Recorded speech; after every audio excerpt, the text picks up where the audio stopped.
Much of civilization as we know it will be toast when the big earthquake hits. It's a headline rocking the Northwest and blowing up the internet. A local geologist is sounding the alarm that no one is ready. This is KOIN 6 News at 4. I'm Dean Silky. And I'm Jennifer Hoff. And experts say surviving the big Cascadia quake all depends on how well you are prepared. We found out some small items can make a big difference after the ground stops shaking. We sent our Cor Harlan to Oregon Center for Emergency Response to find out what people should be storing now. Well, Dan and Jennifer, emergency planners now say that people should be prepared to live on their own for 2 weeks when the Cascadia quake happens. But I found out today that being prepared doesn't even require that much effort. I learned today from the director of Oregon's Office of Emergency Management, they think a Cascadia quake off Oregon's coast will force survivors to make abrupt lifestyle changes instantly. And not having access to power, supply chains, things that we take for granted, I think, on a blue sky day, you're not going to have access to that in the days and even weeks following a major earthquake. Oregon Emergency Management Director Andrew Phelps says big infrastructure items, things like running water and cell phone service, could take months to restore.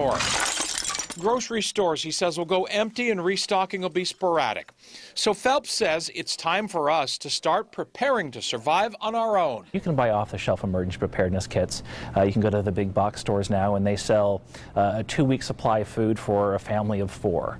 You can buy some of that stuff, but it's really important, I think, for individuals to look at what they need. You can build these survival kits on your own. These 8-ounce pouches of water are standard with most kits.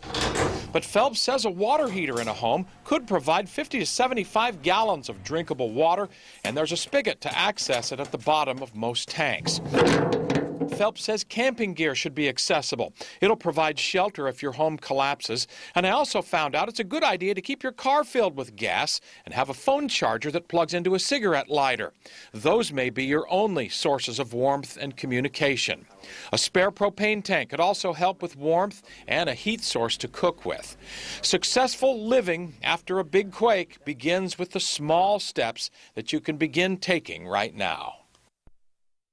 A vast majority of commercial buildings built without concrete and steel could be susceptible to collapse when the Cascadia quake happens.